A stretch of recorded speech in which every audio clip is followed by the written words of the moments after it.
Hello and welcome back to the course, Cleaning, Disinfection, and the proper disposal of waste are essential to the HACCP-based FSMS of a food business. A supervisor must ensure regulations and protocols are followed to the letter, in full detail. That's why today we will discuss waste disposal, cleaning and disinfection. Let's start with bins. Internal waste bins must have a lid, be pest-proof, have disposable polythene bin liners inside. Here's a tip. Foot-controlled bins can be used to avoid contaminating the hands. And lastly, for internal bins, waste must be disposed of frequently during the day to prevent overflow.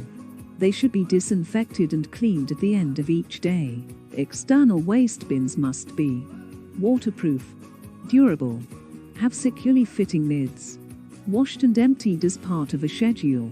Remember, the surrounding area must be cleaned and hosed down regularly, with a close supply of water, accordingly. Waste storage areas must be placed away from food delivery and preparation areas. Easily cleanable and disinfectable.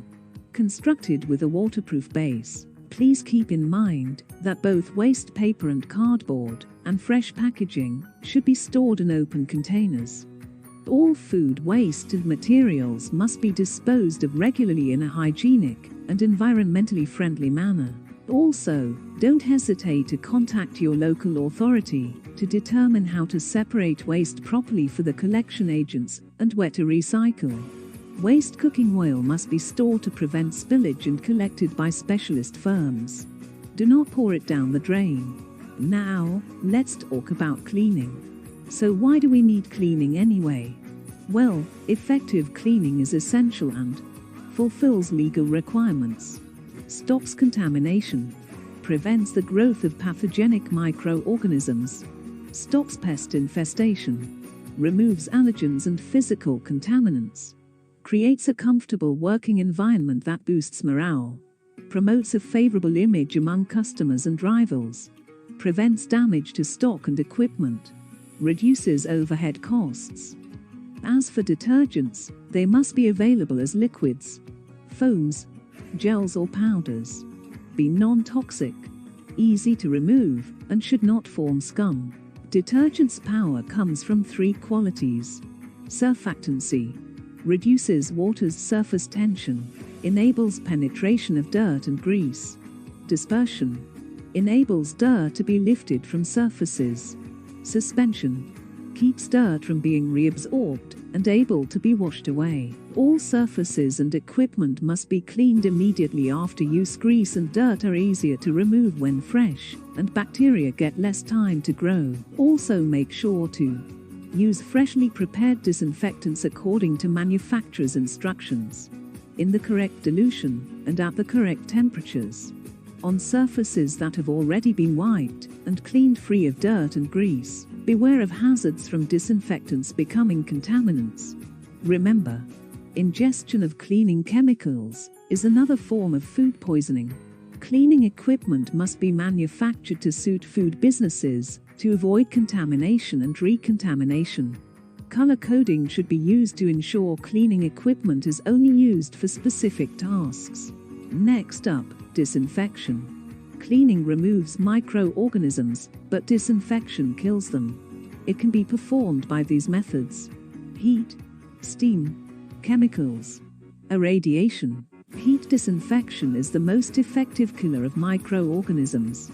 As some guidelines, dishwashers should operate at 88 degrees centigrade or more for at least 90 seconds, and sterilizing units should operate at 82 degrees centigrade for at least 30 seconds. Standard hot wash laundry cycles also achieve sterilization.